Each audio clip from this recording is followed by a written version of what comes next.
Hello दोस्तों, welcome to sleepy classes. दोस्तों, UPSC 2025 का प्रीलिम्स का एग्जाम हो चुका है।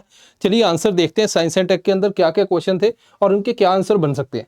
अब देखो, पहला क्वेश्चन जो है वो है अनमैन्ड एरियल व्हीकल के बारे में, यूएवी में। ठीक है, अब इसके अंदर यूपीएससी ने क्या पूछा है, यहाँ पे सभी स्टार्टिंग में ऑल लगे हुए हैं, ये आपको ध्यान देना है। मैंने अभी रिसेंटली यूट्यूब पे एक वीडियो बनाई थी जहाँ पे मैंने बताया था कुछ कीवर्ड, ऑल लगा है, नन लगा है, सम लगा है, क्या करना है। अब यहाँ पे all types of UAV can do vertical landing. ठीक है, अब देखो यूएवी के बारे में हमें थोड़ा सा आइडिया होना चाहिए। अगर हम यहाँ पे जाएं तो ये मैंने कीवर्ड बताए थे यूट्यूब पे, अभी एक वीक पुरानी वीडियो है। यहाँ पे ऑल के बारे में बताया था, सम के बारे में बताया था, नेवर या नो। तो यहाँ पे तीनों के अंदर इस बार क्वेश्चन आपको देखने को मिले।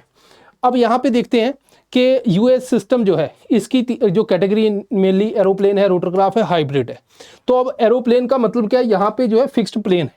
ठीक है, अब यहाँ पे देखो तो ये रोटरक्राफ्ट है और ये जो है हाइब्रिड है, इसमें पंख भी लगे हुए हैं और प्लेन भी लगे हुए हैं। तो मतलब कि अगर हमें ये आइडिया है कि यूएस सिस्टम जो है वो अलग अलग टाइप का होता है, ठीक है, तो फिर हम इस क्वेश्चन को अप्रोच कर सकते हैं। दूसरा, मैंने जो ऑल वाला बताया था कि ऑल वाले के अंदर ज़्यादातर चांसेस होता है कि नन, कि कोई भी आंसर उसका नहीं है। ज़्यादातर होता है, हमेशा नहीं होता। तो यहाँ पे चलो देखते हैं, यहाँ पे all types of UAV can do vertical landing. Vertical landing जो फिक्स्ड विंग वाले होंगे उनको रनवे चाहिए, है ना, जैसे हवाई जहाज की तरह ही होते हैं वो, तो वो फिक्स्ड लैंडिंग इस तरह से वर्टिकल लैंडिंग नहीं कर पाएंगे। All type of UAV can do automated hovering, मतलब एक ही जगह पे घूमते रहे। फिर अगेन प्लेन्स वाला इसके अंदर एक्सेप्शन आ जाता है। All types of UV can use battery only as a source of power supply. ये स्टेटमेंट थोड़ी सी टिपिकल थी, तो मतलब मैं किसके साथ जाऊंगा कि मुझे ये भी इसमें गलत लग रही है, तो मतलब यहाँ पे डी इसका आंसर होना चाहिए। यहाँ पे देखोगे तो बहुत से टाइप के फ्यूल हैं, लिक्विड फ्यूल है, हाइब्रिड प्रोपल्शन है। तो यहाँ पे यूपीएससी ने ओनली भी यूज किया है कि battery can use battery only as a source of power supply, है ना। तो थोड़ा सा और एक्सट्रीम कर दिया है। अगेन यहाँ पे इस तरह से भी आप आंसर निकाल सकते थे। अगेन यूपीएससी का कोई पता नहीं, है ना, इस तरह से जैसे इस बार मजाक ही कर दिया हाइड्रोजेल वाले का आंसर देके 2024 वाला, वो बहुत ही शॉकिंग था। उसके बाद तो मेरा भरोसा ही उड़ गया। अब यहाँ पे क्या है कि ये जो है नन, इसके अंदर आंसर आना चाहिए। क्यों पूछा है, करेक्ट पूछा है। अगर हम यहाँ पे देखें, ये लॉजिक के हिसाब से भी आप निकाल सकते थे। अगर दूसरा लॉजिक है तो यहाँ पे हमने क्लास के अंदर जो किया था वहां पे अगर आपको टाइप्स पता है तब भी आप थोड़ा बहुत दिमाग लगा सकते हैं। दोनों से जो है सॉल्व होने की बात है। अब ये क्वेश्चन है इलेक्ट्रिक व्हीकल बैटरीज के बारे में कि इनमें से कौन सा जो एलिमेंट है, यहाँ पे ध्यान देना, यूजुअली पूछा गया है। ठीक है, मेकअप बैटरी कैथोड। ठीक है जी, मतलब कि एग्जामिनर जो आंसर चाहता है तो उसने यूजुअली इसलिए ऐड किया है कि कुछ वहां पे कंट्रोवर्सी नहीं हो। ठीक है, अब यहाँ पे अगर हम बात करें तो अगर हम यहाँ पे क्रैश कोर्स, इवन जो लास्ट ईयर जो ना मैंने एक ब्लड बैटरी के ऊपर यूट्यूब पे वीडियो थी अवेलेबल है, लेकिन हम पेड की बात करते हैं। यहाँ पे प्रीलिम क्रैश कोर्स के अंदर मैंने ये टॉपिक करवाया है। यहाँ पे मैंने बताया था कि जो कैथोड के अंदर बेसिकली इलेक्ट्रिकल व्हीकल बैटरी, तो लिथियम आयन बैटरी की बात हो रही है। यहाँ पे लिथियम मेटल, निकल, कोबाल्ट, तो ये यूज होता है। एनोड के अंदर जो है ग्रेफाइट। तो यूपीएससी ने इट मीन्स कि हम ग्रेफाइट को साइड में करेंगे। तो अब यूपीएससी ने ये नहीं पूछा कि मतलब एक्सट्रीम कुछ नहीं है इसमें, यूजुअली पूछा है।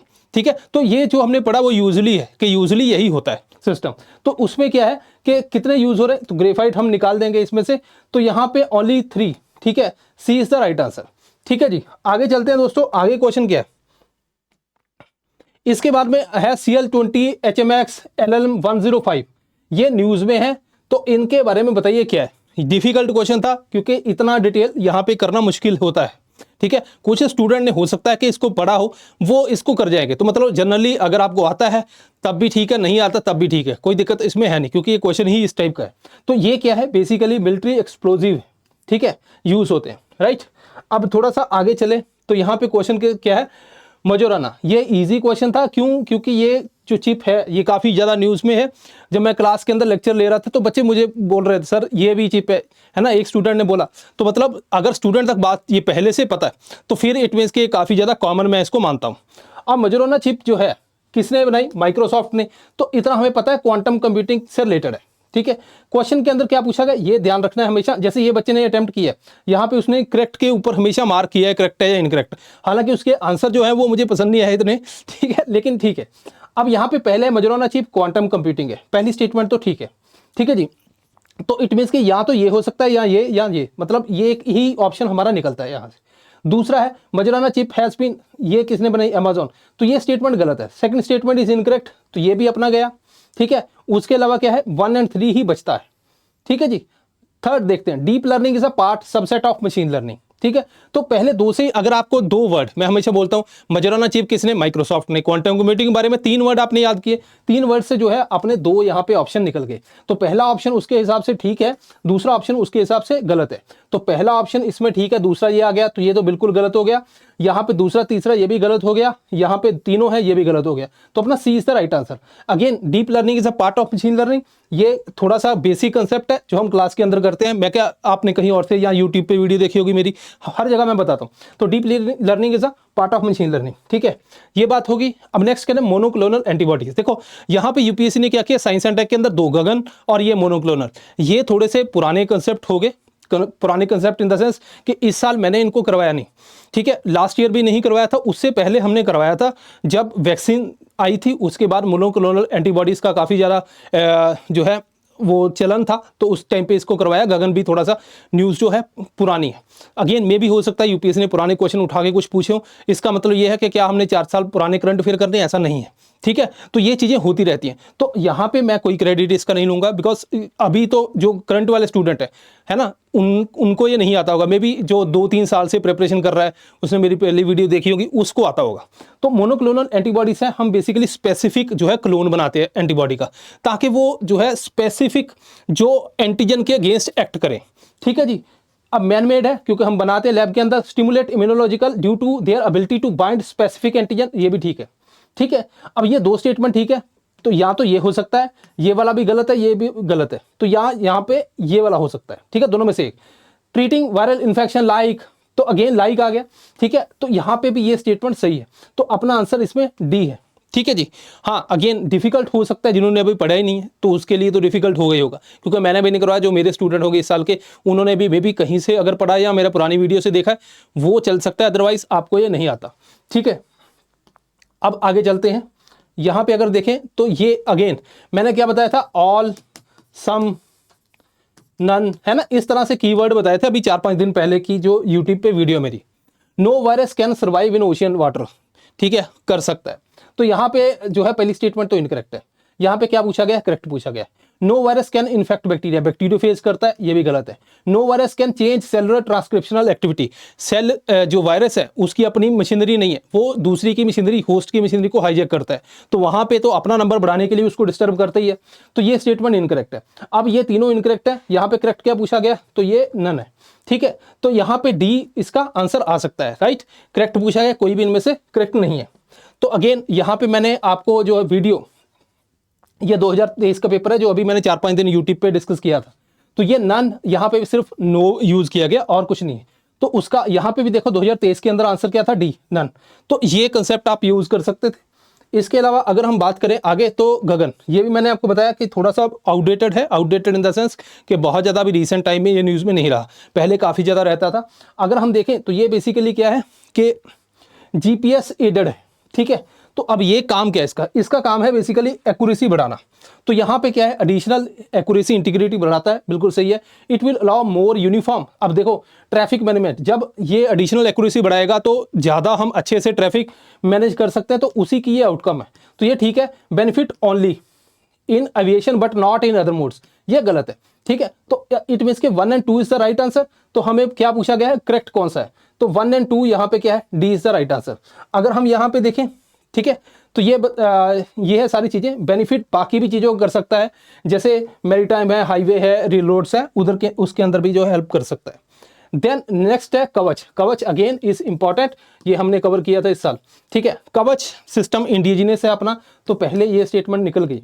अब देखो, अब यहाँ पे जो है अगर थोड़ा सा हम उस हिसाब से करें, तो क्वेश्चन के अंदर पूछा गया है नॉट करेक्ट, ठीक है। तो मुझे सबसे जो मेन चीज, जो बेसिक चीज क्या पता है कि इसके अंदर RFID सिस्टम लगा है। तो अगर मैं तीसरी जो स्टेटमेंट है उसको मैं सही मानता हूं, तो उसके हिसाब से मेरा आंसर जो है ए आ जाता है, ठीक है। अब यहाँ पे नॉट करेक्ट की बात है, तो अगर हम उसको भी वेरीफाई करें, तो क्योंकि इंडिजीनियस है, ये सेकंड इनकरेक्ट है, ये 2028 से 2030 का है, ठीक है, तो ये भी इनकरेक्ट है। हालांकि यूपीएससी इस स्टेटमेंट के ऊपर बहुत ज़्यादा रिलाई नहीं किया होगा, तो उसने थोड़ा सा बेसिक आपसे पूछा होगा, ठीक है। तो उसके हिसाब से अपना जो है नॉट करेक्ट कौन सी है, पहली और दूसरी। अगर हम यहाँ पे देखें थोड़ा सा, तो ये जो है, सॉरी,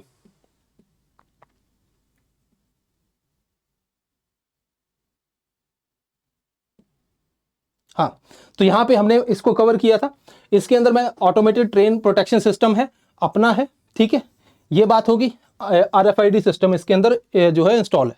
तो ये हमने जो सारी चीज़ें इसके अंदर इसको कवर किया था, ठीक है जी। चलिए नेक्स्ट देखते हैं।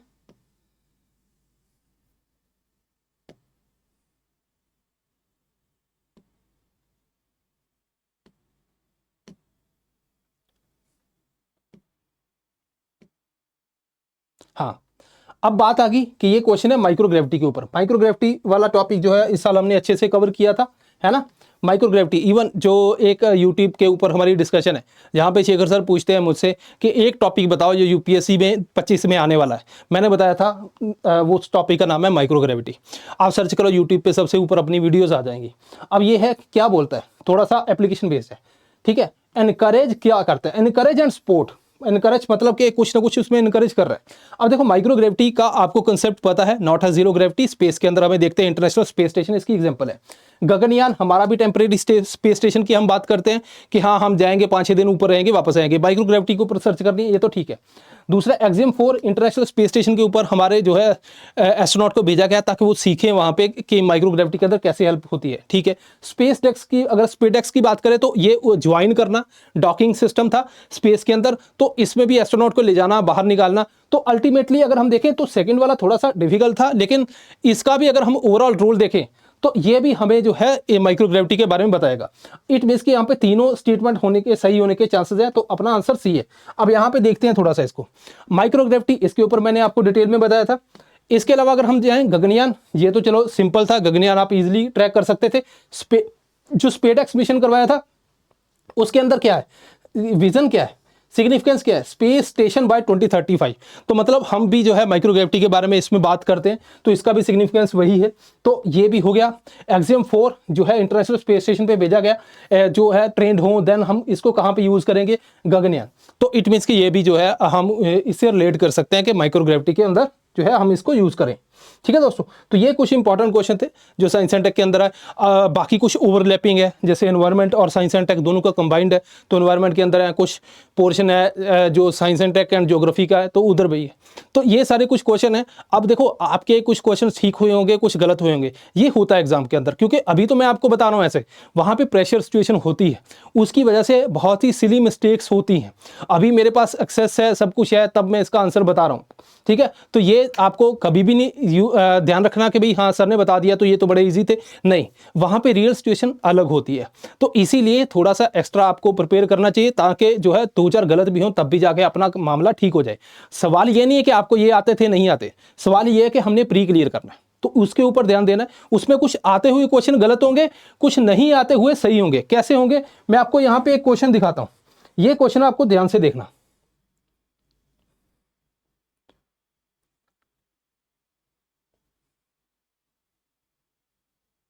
ये वाला क्वेश्चन देखो। अब ये क्वेश्चन था, ये जो है न्यूज में है, किससे रिलेटेड है ना। तो अगर मैं देखूं, एक साइंस के अंदर मैंने आपको कंसेप्ट समझाया था जीरो शॉट लर्निंग, कि आपको अगर कुछ नहीं आता, आपको यहां पे लग रहा है मैंने ये पढ़ा नहीं, लेकिन आपने बाकी सब कुछ पढ़ा है, तब भी आप उसको निकाल सकते हो। These alternatives to hydrocarbon refrigerant. तो यहां पे अगर आप देखोगे तो ये वाला जो है ये तो नहीं हो सकता, बिकॉज हमने जो है एनवायरनमेंट के अंदर इसको पढ़ा अच्छे से। एक्सप्लोजिव इन मिलिट्री वेपन्स, अब इसके बारे में मुझे पता नहीं। तीसरा, these are high energy fuels for cruise missile, तो हमने डिफेंस भी पढ़ा है, तो वहाँ पे भी जो फ्यूल्स भी पढ़े, तो वहाँ पे भी हमने नहीं पढ़ा, तो इसको हम एलिमिनेट कर सकते हैं। These are fuels for rocket propulsion, मैंने वो भी फ्यूल आपको सारे पढ़वाए। तो इट मीन्स कि ये तो हमने साइंस एंड टेक के अंदर सारे पढ़े हुए हैं, ये आपने मे बी एनवायरनमेंट के अंदर पढ़ा हो, तो उस हिसाब से एक ही बचता है। तो ये आप आंसर इसका मार्क कर सकते थे। मैं नहीं बोलता कि देखो कि भी ये इजी था, इस तरह से नहीं, लॉजिक लगाना भी इजी है, लेकिन जो लॉजिक मैंने यूट्यूब पे पहले लगाए थे एग्जाम के पहले, आपके 4-5 दिन पहले वीडियो, वो जरूर देखिए, जहाँ पे मैंने कीवर्ड डिस्कस किए। उसके बाद जो है 24 वाला पेपर, 25 वाला पेपर सॉल्व करके देखिए। तो आपको अगर कुछ सिमिलरिटी लगती है कि सर जो बता रहे हैं ठीक है, तो कमेंट जरूर करना। दिस इज ऑल, मिलते हैं नेक्स्ट टाइम, थैंक यू।